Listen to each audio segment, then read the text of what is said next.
Hello, it's CrispyChris62, your gaming gentleman, member of the official We Game Here and association with Extreme Xbox Gamers. Now, in this video, as you can see by the title, we are talking about Batman Arkham Knight impressions. Now, I've really tried my best to keep it spoiler-free for you guys, trying to avoid some of the cutscenes, and I've tried my best, but as you know, that Batman is so full of secrets, it's so full of spoilers. About everything about Batman is a spoiler, so but just really enjoy this impressions, guys, and I'll start this off by saying that Batman Arkham Knight is one of the best games I've ever played on the next generation consoles in terms of the story. The story is so powerful, it is so driven and well written. I have to say that the Batman Arkham Knight story is the best written story I've ever seen, I've ever played.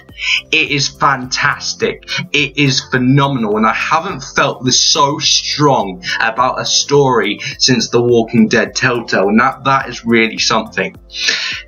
Batman Arkham Knight combines the Batman Arkham Asylum and combines what made Arkham City so great and Origins, and combined all three into this Batman Arkham Knight. I really did feel as if it was the finale, if everything that he learned had led up to this moment, how everything just leads up to this moment, and how just fantastic it is. So the thing that you really need to know is simple. The main villains in this are Scarecrow and Arkham Knight. The city is evacuated because there's something going on, and Batman has to put a stop to it. That is all I'm going to tell you, because I do not want to ruin anything for you. This game is like a roller coaster. You wait ages in line to queue up for this roller coaster. You know it's going to be great. You had experience, you know what roller coasters are like you've been on one or two roller coasters. Now you go in this roller coaster, you get strapped in, and then you're off. And it just builds and builds and builds, and then it lets you drop, and you explore everything. There's so many twists and turns. Sometimes there's loops, and you feel, and your head goes mental, and then you just keep on going. It's a roller coaster that doesn't stop, and that is what Batman Arkham Knight is. Now let's talk about the combat in Arkham Knight.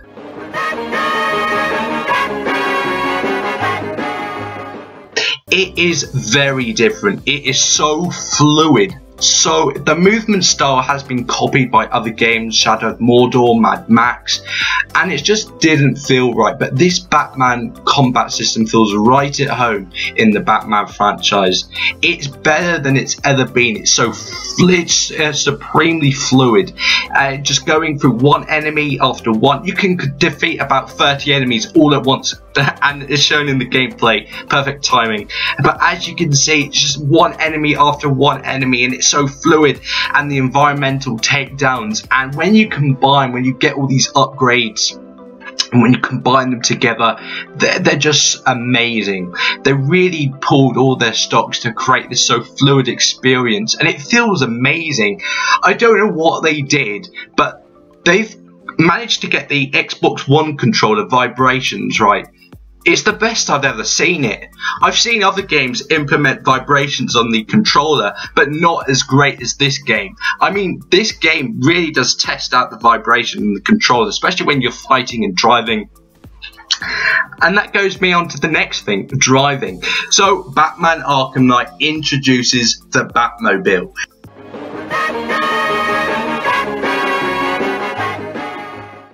The Batmobile, where do I begin? Everyone was really highly anticipated for the Batmobile in Arkham Knight. When we first ever saw a glimpse of Arkham Knight, we saw the Batmobile, and people had been always saying, is the Batmobile good? How well does it play into the Batman Arkham Knight? And I have to say, it is fantastic. It really is. Only in this game could the Batmobile be implemented, because the streets and the actual city itself, it wouldn't have worked in the Asylum and Arkham City. But this is just really fantastic. And what I really like about this is that when I first got the game, when I first saw gameplay of the Batmobile, I thought it would just be a car that takes you to A to B. I was totally wrong. It is an extension of Batman. It is Batman, but just in a car. It has all the gadgets. It's used in mostly every mission that you do in Batman, and it's so well done. There's two modes. You got the racing mode, which goes really fast. You have thrusters, and just going high speed through Gotham is a highlight.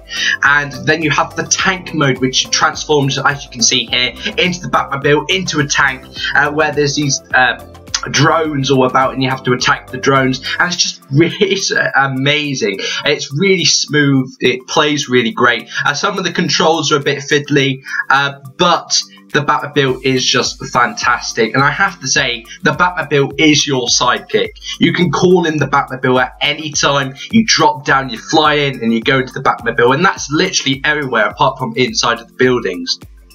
And it also takes out enemies, and you can even do takedowns with yourself and the Batmobile to help you out in combat situations. That's how great it is. It's just fantastic, and one of the best things implemented in Batman Arkham Knight. And just to finish about this is that the Batmobile seems to be only possible in Arkham Knight with the next generation consoles. It wouldn't have made sense to put the Batmobile in Arkham City or Asylum. This is what it's been led to. Now let's talk about Batman's new gadgets.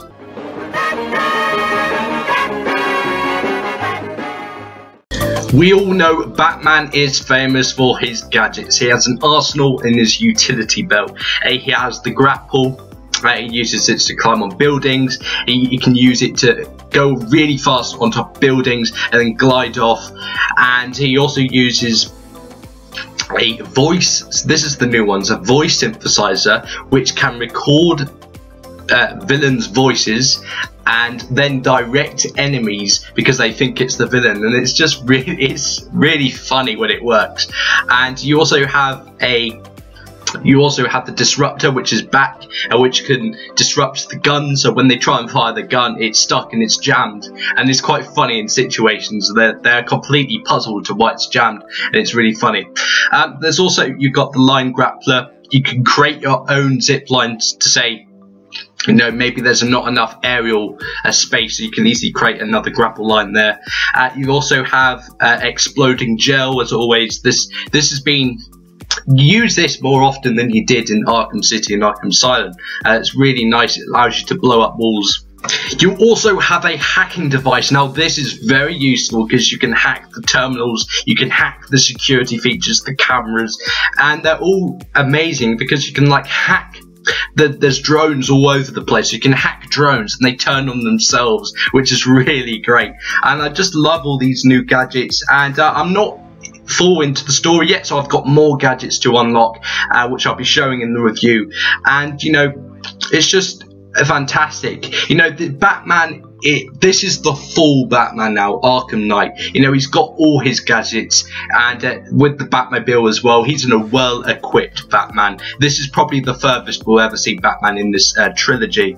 So, also, you know, about stealth, and shall we go stealth or just go crazy and start killing, not killing because it's Batman, start beating everyone up, but it's so satisfying when you really do stealth, and like shown here, going to the crates and then take him down, silent takedown, and it's just really great when you do that.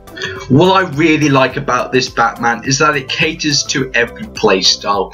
It really doesn't force you down any paths. It really allows you to play how you like, and that's what's really great. And this is emphasized much so.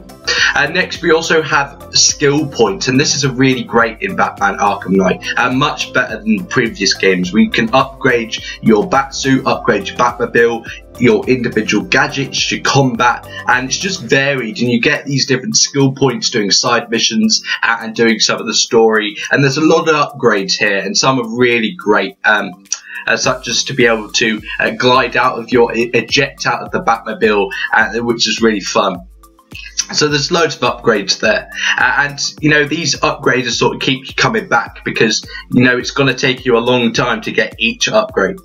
Also, I think that pretty much covers the Batman Arkham Knight impressions. You know, I have to say, I really do have to say how much of a masterpiece this game is, and really a big shout out to Rocksteady and the publishers, because this game has been so well crafted and it's clearly shown. The graphics in this game are phenomenal.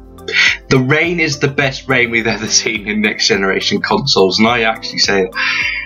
And I have to say, it's not about how open the world is. It's not about, oh, is it big? Oh, is the world bigger than Grand Theft Auto?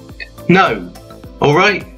It's about how dense this world is. It's about how a world that you involved in.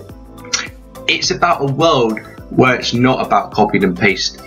Every single building in Batman Arkham Knight is individually done. And that really does show. This is been working for so long, and you can tell that literally hearts and souls went into this game. Now, I'm not surprised if this was Game of the Year, and you gotta really understand, you gotta really play it to understand why. And for fans of Batman Arkham Asylum and Arkham City, why haven't you purchased this already? But I have to say, people who maybe are new to the Batman franchise, you don't need to play Arkham Asylum or Arkham City. You can simply just get this game and have an amazing experience. But if you do decide to get Arkham Asylum, Arkham City, you're going to really love it. You're going to really like those games, and you're going to get a better understanding of the characters. But fear not, there's a character bio where you can read about what happened in Arkham Asylum and Arkham City to those characters, so you get up to speed. But it's not necessary. You can just go into this game and still have a really great experience, and by the time you finish, you get a really great understanding of what the DC universe is like. So I think that pretty much covers it, and I really thank you very much for watching. I'm just very passionate about this game, and I have to say it's one of the best story written games I've ever on the next generation consoles. To feel so strongly on the 360 days, you know, those times where you used to get up about 4 o'clock in the morning just to play this game, where you used to have restless nights because you're so involved with the story, you want to know what's going on, you want to know what happens next. Well, I've had the same experience, and it's the only game to have that experience on the next generation consoles. A story so powerful that you get sucked into it and forget about the time and the world around you. So thanks very much for watching, and as always, be sure to stay on the channel, be sure to subscribe, like and share, and as always, I'll see you on the next video. So without further ado, it's Chris from Chris62, your gaming gentleman, signing out.